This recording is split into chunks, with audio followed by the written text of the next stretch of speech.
اعوذ باللہ من الشیطان الرجیم بسم اللہ الرحمن الرحیم۔ میرا نام انوار الحق ہے اور میں قرآن مجید کا طالب علم ہوں۔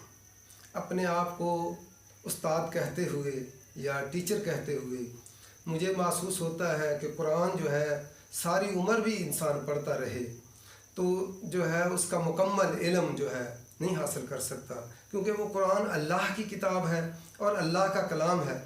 انسان جتنی کوشش کرتا رہے گا اور قیامت تک جتنے لوگ اس کو پڑھتے رہیں گے زیادہ سے زیادہ اس کی گہرائی میں جانے کی کوشش کریں گے تو اور زیادہ ان پہ کھلتا چلے جائے گا۔ میں اپنے طور پہ یہ نہیں کہتا کہ قرآن آسان ہے، بلکہ اللہ نے خود قرآن مجید میں سورہ قمر کے اندر خود فرمایا ہے، اعوذ باللہ من الشیطان الرجیم بسم اللہ الرحمن الرحیم وَلَقَدْ يَسَّرْنَا الْقُرْآنَ لِلذِّكْرِ فَهَلْ مِن مُدَّكِرٍ۔ واو جو ہے یہ بھی تاکید کے لیے آیا ہے اور لام یہ بھی تاکید کے لیے آتا ہے، قد شک کو دور کرنے کے لیے آتا ہے۔ یسرنا، یسر آسان، نا جو ہے جمع متکلم کی ضمیر لائی گئی، شاہانہ کلام ہے جو ہے لایا گیا۔ القرآن الف لام معرفہ کا لایا گیا۔ یہ اتنی مؤکدات لا کر، تاکیدیں لا کر اللہ تعالیٰ نے فرمایا کہ ہم نے آسان کر دیا قرآن کو، لِلذِّکْرِ نصیحت کے لیے، فَحَلْ مِن مُدَّکِرٍ پس ہے کوئی نصیحت حاصل کرنے والا۔ یعنی یہ قرآن اللہ نے خود آسان کیا، اس کا پڑھنا آسان، اس کا جو ہے یاد کرنا آسان۔ اللہ تعالیٰ نے سارے لوازمات دے کر قرآن مجید کو، ایک 4-5 سال کا بچہ حفظ کر لیتا ہے قرآن مجید۔ یہ کیسے؟ اللہ نے جو ہے اس کے سارے لوازمات جو ہے وہ دے کر بھیجا۔ اس کو پڑھنے کے لیے لوگ سکول نہ بھی پڑھے ہوئے ہوں تب بھی وہ اللہ کا قرآن پڑھ لیتے ہیں۔ اس کو سمجھنے کے لیے اگر آپ تھوڑی سی کوشش کریں گے تو اللہ کا قرآن آسانی سے سمجھ آ جاتا ہے۔ اس کے الفاظ آسان، اور اللہ تعالیٰ نے عربی مبین میں اس کو نازل کیا ہے۔ حالانکہ ہماری زبان اردو ہے، اردو زبان جو ہے بذات خود کوئی زبان نہیں تھی، یہ لشکری زبان ہے، یہ جو ہے عربی فارسی سے مل کر بنی ہے۔ اس لیے قرآن مجید کے 98% الفاظ جو ہے اردو میں مستعمل ہیں اور 1.5% بار بار آتے ہیں، اور 5% الفاظ ہیں جس کے لیے ڈکشنری دیکھنے کی یا استاد سے مدد لینے کی ضرورت پڑتی ہے۔ تو اس لیے اللہ تعالیٰ نے خود فرمایا، ہاں البتہ اگر اس پہ اگر کسی نے تدبر کرنا ہو تو تدبر کے لیے پھر بہت زیادہ جو ہے قابل لوگوں کی ضرورت ہے کہ اس پہ جو ہے تدبر کریں، غور و فکر کریں۔ اگر کوئی ڈاکٹری کا علم رکھتا ہے تو اس کے اندر جو ڈاکٹر ہیں وہ اس میں جو ہے سارے تعلیمات اپنی جو ہے اس پہ رائے دے سکتے ہیں۔ جو ستاروں کا علم رکھتے ہیں وہ ستاروں کا اپنا علم وہ دے سکتے ہیں۔ جو زمین کا علم رکھتے ہیں، جیوگرافی جیولوجی کا علم رکھتے ہیں، وہ اپنا سارا اس کے اندر جو ہے دے سکتے ہیں۔ اس لیے اس کو نصیحت کے لیے اس کو سمجھنا کوئی مشکل کام نہیں ہے۔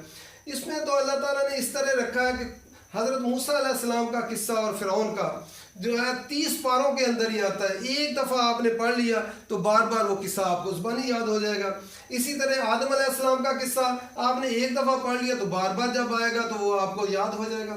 اسی طرح نوح علیہ السلام کا قصہ ایک دفعہ پڑھ لیا تو اب وہ جہاں جہاں بھی آئے گا تو آپ کو پتہ چل جائے گا۔ عیسیٰ علیہ السلام کا ایک دفعہ پڑھ لیا، جہاں آئے گا جو ہے اسی طرح آپ کو یاد ہو جائے گا۔ اس لیے کوئی مشکل نہیں ہے اللہ تعالیٰ کا قرآن۔ تو وَلَقَدْ يَسَّرْ، اور البتہ تحقیق، یسرنا ہم نے آسان کیا، القرآن قرآن کو، لِلذِّکْرِ نصیحت کے لیے، فَحَلْ پس ہے کوئی مِن مُدَّکِرٍ نصیحت حاصل کرنے والا، نصیحت کو جو ہے قبول کرنے والا۔ میرا پروگرام تھا کہ قرآن مجید کا ترجمہ شروع کروں، چونکہ جو ہے رمضان کے مہینے کی آمد ہے۔ میں نے پھر سوچا کہ نماز کا ترجمہ پہلے کروا دیا جائے، کہ نماز کا ترجمہ ہم کر لیں پہلے، اور اس رمضان کے اندر نماز کو خوب سوچ سمجھ کر ہم پڑھیں۔ اس کے بعد ہم قرآن مجید شروع کریں گے الف لام میم سے، اور انشاءاللہ چند دنوں کے اندر ہی ہم جو ہے چند ایک علامات ہیں وہ سیکھ لیں گے اور قرآن مجید کا ترجمہ آپ کو آنا شروع ہو جائے گا، اور آپ خود دیکھیں گے کہ یہ قرآن مجید کا ترجمہ کس طرح آسان بنتا چلا جاتا ہے۔ میری اللہ سے دعا ہے کہ اللہ تعالیٰ ہمارے اس کام کو آسان کر دے اور اس پیغام کو پوری دنیا میں پہنچا دے۔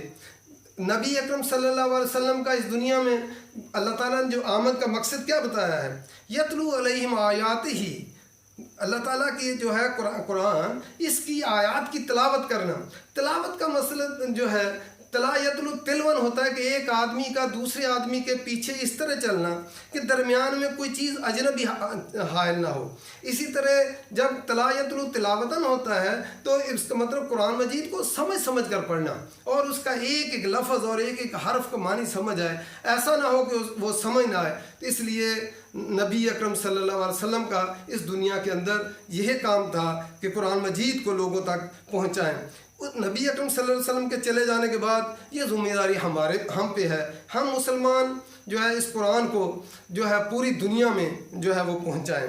تو یہ صرف مسلمانوں کے لیے نہیں اترا، یہ تو ہدی للناس ہے، تمام انسانوں کے لیے، پھر تمام انسانوں کے لیے بھی نہیں، جنات بھی اس میں شامل ہے کہ نبی اکرم صلی اللہ علیہ وسلم سے آ کر جنات بھی قرآن مجید سنتے تھے۔ اس لیے یہ ہم مسلمانوں کی ذمہ داری ہے کہ یہ اس قرآن کو پوری دنیا میں ہم پہنچائیں، اور پہنچانے کے لیے آج ہمارے پاس وسائل اللہ تعالیٰ نے ایسے دیے، گلوبل ورلڈ جو ہے، ہمارے پاس موبائل ہے، ہم پوری دنیا کے ہر فرد کے پاس موبائل ہے اور نیٹ کی سہولت موجود ہے، ہم گھر میں بیٹھے پورا قرآن مجید پوری دنیا میں پہنچا سکتے ہیں۔ اگر آج ہم اس کام کو نہیں کرتے تو اللہ کے ہاں ہم جواب دہ ہوں گے کہ ہم نے یہ قرآن ہمارے پاس تھا، ہم نے لوگوں تک نہیں پہنچایا۔ تو اللہ تعالیٰ ہم سے پوچھیں گے، جب تمہارے پاس وسائل تھے، تمہارے پاس دنیا جو ہے تمہارے ہاتھ میں تھی، پھر یہ قرآن تم نے لوگوں تک کیوں نہیں پہنچایا؟ میں اللہ تعالیٰ سے دعا کرتا ہوں، اللہ تعالیٰ کا یہ انتخاب ہے، جس کو چاہتا ہے اپنے کام کے لیے چن لیتا ہے۔ میرا اس میں کوئی کمال نہیں ہے، یہ میرے اللہ کے کلام کا کمال ہے کہ وہ اتنا آسان ہے تاکہ میں لوگوں تک پہنچا سکوں، اور میری اس کاوش کو اللہ تعالیٰ قبول فرما لے اور لوگ جو ہے اس قرآن کو سمجھ لیں تو یہ دنیا کی زندگی اور آخرت کی زندگی ساری کی ساری آسان ہو جائے۔